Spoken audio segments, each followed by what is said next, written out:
नमस्कार साथियों, आज के इस न्यू वीडियो में आप सभी का हार्दिक स्वागत करता हूं। जैसा कि आप सभी जानते ही होंगे कि इस समय ईरान और इजराइल के बीच में एक बहुत ही घमासान युद्ध चल रहा है, जिसका चर्चा पूरे देश से लेकर विदेश में हो रहा है। आज की इस वीडियो में हम जानेंगे कि इसके पीछे का कारण क्या है। पूरे वर्ल्ड में मिड ईस्ट का जो इलाका है, इजराइल उनमें से एक छोटा सा देश है। इजराइल के आसपास जितने भी देश हैं वो सभी मुस्लिम कंट्री हैं। इजराइल और ईरान में बहुत ही जमीन और आसमान का फर्क है। इजराइल जैसे ईरान में 75 देश बन जाएंगे। मिड ईस्ट का जो इलाका है वहाँ कुल मिलाकर 16 देश हैं और इनमें इजराइल अकेला एक ऐसा देश है जहाँ की आबादी गैर मुस्लिम है और वहाँ की जो आबादी है वो ज्यादातर यहूदी धर्म को मानते हैं। इजराइल और ईरान के क्षेत्रफल की बात करते हैं। इजराइल है उसका क्षेत्रफल 21,937 वर्ग किलोमीटर है। ईरान का जो क्षेत्रफल है 16,48,195 वर्ग kilometre.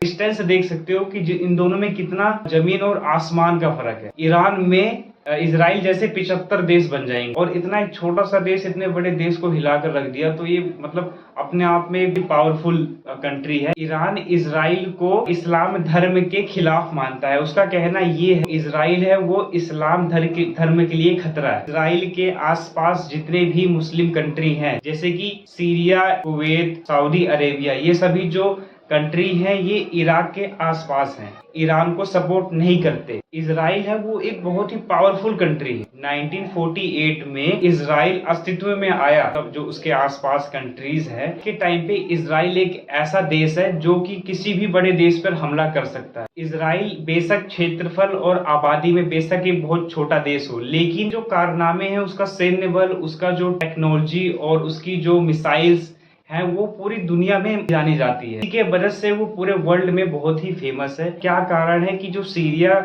Iraq, Kuwait, Saudi Arabia, मतलब ये जितने भी मुस्लिम कंट्रीज है ईरान के आसपास है। ऐसा क्या कारण है कि मुस्लिम कंट्री होने के बावजूद भी ईरान का सपोर्ट नहीं कर। तो कारण है ईरान अपने आप में एक न्यूक्लियर कंट्री बनना चाहता है, अपने आप में एक बहुत पावरफुल कंट्री बनना चाहता है। जो उसके आसपास जितने भी मुस्लिम कंट्री हैं, छोटी छोटी, जो मैंने अभी आपको नाम बताए हैं, जैसे कि Syria, Iraq, Kuwait, Saudi Arabia, ये सभी ये नहीं चाहते कि कोई भी कंट्री हो, कभी भी नहीं चाहता कि उसके आसपास की जो कंट्री हो वो आगे बढ़े या पावरफुल बने।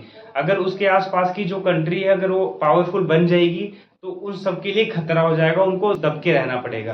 तो ईरान का एक सपना है, वो अपने आप को न्यूक्लियर पावरफुल कंट्री बनाना चाहता है और पूरे वर्ल्ड में अपना एक रिकॉर्ड बनाना चाहता है। यही कारण है कि जो उसके आसपास के जो छोटे छोटे कंट्री हैं, जो उसके मुस्लिम कंट्री हो, ईरान को सपोर्ट नहीं कर रहे हैं। ईरान ने इजराइल के ऊपर 100 बार से भी ज्यादा हमला करा, लेकिन इजराइल ने उसके सभी हमलों को नाकाम कर दिया। इजराइल ने 100 से अधिक हमले किए ईरान के ऊपर, और आप जैसे कि स्क्रीन पे देख सकते हो कि ईरान किस तरह से डैमेज दिखते हुए नजर आ रहा है। उसने मतलब ऐसे तमाम क्षेत्रों में के इलाकों को डैमेज कर दिया, बहुत वहां पे नुकसान भी हुआ। इजराइल की जो जीडीपी है वो 3.2% है। ईरान है वो बेशक क्षेत्रफल और आबादी वाले में बहुत बड़ा देश हो, लेकिन उसकी जीडीपी बहुत छोटी है, बहुत 0.3% है। देख सकते हो कि इजराइल 3.2% और ईरान 0.3%, मतलब बहुत ही जमीन आसमान का फर्क है इसमें। इजराइल जो पूरे वर्ल्ड में अर्थव्यवस्था में 27 नंबर पे आता है, मतलब 27वें नंबर पे आता है पूरी दुनिया में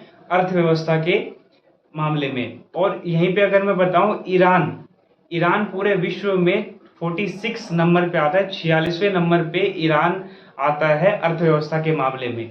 तो जो जीडीपी और जो अर्थव्यवस्था के मामले में इजराइल ईरान से बहुत आगे है। तो गाइस, मैंने आपको जितने भी टॉपिक्स बताए उन सब टॉपिकों से यही पता चलता है कि जो इजराइल है वो अपने आप में एक बहुत पावरफुल कंट्री है। ईरान भी अपने आप में एक बड़ा क्षेत्रफल वाला देश है, उसकी आबादी काफी है, तो उसके पास भी है पावर। बट आज के टाइम पे ईरान इजराइल में जो युद्ध चल रहे हैं, जो उस युद्ध का परिणाम आया है, उसके आधार पर जो कंट्री है वो ज्यादातर इजराइल को ही पावरफुल कंट्री बता रही है। इस छोटी सी वीडियो में आपको ये इन्फॉर्मेशन कैसे लगी, लाइक, कमेंट, सब्सक्राइब करके जरूर बताना। जो इजराइल और ईरान है, इनकी अर्थव्यवस्था और जो पावर्स के बारे में एक छोटा सा इन्फॉर्मेशन था। तो मिलते हैं किसी न्यू वीडियो में। आपको अगर वीडियो अच्छा लगा हो तो प्लीज लाइक, कमेंट, सब्सक्राइब करना मत भूलना। तो मिलते हैं किसी इसी तरह इन्फॉर्मेटिव वीडियो में। Thank you so much.